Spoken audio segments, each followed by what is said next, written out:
next couple of speakers. I'm going to ask Monica if she could come up next. Monica Tibbits Nutt is the, sorry, let me just make sure I get her title correctly. She's the Executive Director of the 128 Business Council, and she's going to be speaking to us about starting a TMA or joining an existing TMA, maybe hers. Thank you. Thank you for having me today. I'm actually going to be talking about joining an existing TMA. So the 128 Business Council has been in existence for 28 years. We operate in the 128 corridor and all the neighboring communities. And this just kind of gives you an idea of kind of the mission statement we were founded on. And basically the reason we came into existence, there were a bunch of companies in Waltham who couldn't get their workers to work. The congestion was already too bad back in 1987. And they came together, Polaroid and a bunch of other companies, and they were just like, listen, we need to find a different way. And so they put together a pool of money and they started a 15-passenger van. That van has now expanded to 10 buses, and we've basically become a private regional transit authority over the last 28 years. And so in addition to the transit, we provide, very traditional TMA services. We provide carpool, van pool matching. But one of the other things we do is we deal a lot with LEED and sustainability and helping the different developers, meet their certification qualifications for LEED. And that's something we've moved into with also helping the communities with bike, ped, and other things, all kind of around this reducing congestion and making the areas more accessible for the community. The communities we serve are up here: Woburn, Burlington, Lexington, Bedford, Arlington, Waltham, Lincoln, Weston, Wellesley, Newton, and Needham. We have a couple different types of membership. We're like many other TMAs in that we have corporate members where we just have one company that joins. We also have developers such as Boston Properties who will join for all of their developments. And then we also have community memberships. And so a community can join and we will provide different services to them. Everything from, like in Lexington, we provide shuttle services, but we will also, if Hubway is not willing to extend into a community, we will help you set up your own private bike share. We'll do everything from setting up tourism maps for you. We'll put together conservation walks for community members during the day. Pretty much anything a community needs along that kind of planning spectrum, we'll do that, and even serve as, kind of an accessory to your existing planning department. Just going a little bit more what we do, we're obviously known more for our shuttle programs because that's what members of the public like the most about what we do. But we also do a lot of other things. We do a lot of commuter surveys, data analysis for communities. We do a lot of map making for communities. The map up here is actually a conservation walk that we did for the town of Lexington to get the employees in their development area out over lunchtime.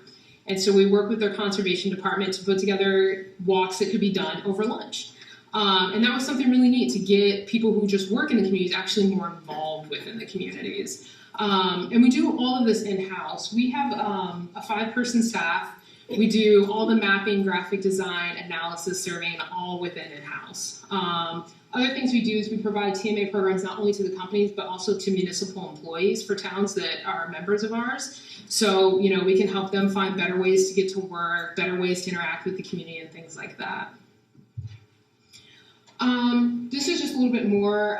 We're really into making things as easy as possible for people. So we've tried to utilize the technologies available to us. All of our shuttles are GPS tracked. And so the riders can look on their phone, their computer, and they can know when the bus is going to come. I think most of the time people take this for granted, except this winter, because nobody wanted to be waiting outside. And the good thing is you can get it down to like the second, and you're like, all right, I absolutely have to go outside. That's been really nice. Another way we've utilized is Twitter. Twitter is we have found the cheapest, quickest way to tell people when we are delayed.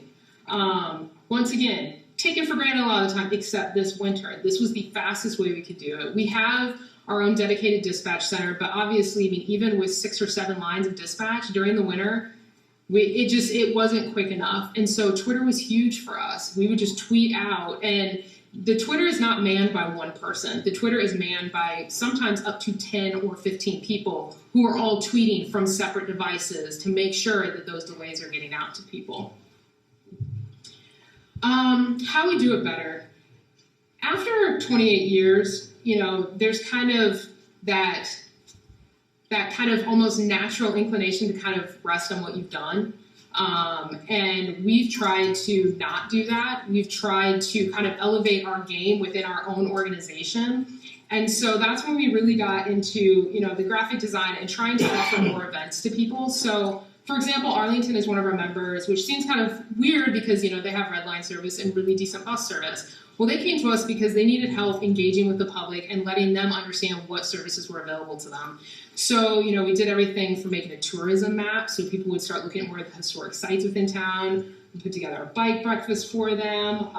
And then the town of Lexington. That, you know, they came to us like, listen, we need a shuttle service because we don't have bus service in this major corridor. So we worked with the town to set up the Red Bus. And so we worked with the businesses, we worked with the town chipped in money, and then we worked to secure the rest of the money from all the businesses in that area to put it on the road. And it's been on, I think, for about a year and a half now, and the ridership continues to grow, and it's looking that we're probably going to have to continue to expand that service. This is just a tourism map that we put together, like I said, for Arlington. I think the biggest thing for us is there's no set menu of things that we offer. What we do is, with the community, when you join, we sit down with you and we ask, where are your problems? What are your needs? What can we do for you? I'm not going to say there isn't anything we can do, but there isn't anything that we have outright said no to before. Sometimes we're like, ooh, I'm not sure if we can do that, but let me look into it. And we'll let you know up front, this is how much it's going to cost. Like Jim said, shuttles are insanely expensive. Transportation is a labor-intensive industry, and I think that people really take for granted how cheap these things are. And for us, we're very upfront from the beginning. Before you ever even consider membership, we're like, if you're looking for this is what it's going to cost. We are mainly privately funded for the most part and have been for 28 years. We've gotten that money from the private sector and have always been open to the public. So I think the public has really benefited from that. I think the developers realized very early from a recruitment standpoint, they can't get people out to the places that we serve without having some additional services. And that's not to replace the MBTA. Without the MBTA, we could not operate. We connect to their trains, we work from their stations, and I think that we've, you know, had a really good relationship with them. And I think it is, kind of like Jim said, it's making those connections and using all the resources we have, especially because it is so expensive. And just to close out, like I said, we work really hard to do what we do. We represent a pretty sizable area. We have fantastic staff. Most of us are transportation planners. We also have operations experts. And this is just what we do. This is what we do every day. And so, you know, when we see a community that has a need, obviously, whether or not it's a community that wants to join us, we serve as a resource, as do most of the TMAs. We don't charge for our opinions. We consult for free a lot of the time to communities, and we'll continue to do so because that is literally what we exist for. So yeah, that's just kind of the quick overview of what we do, and I look forward to any questions you guys might have.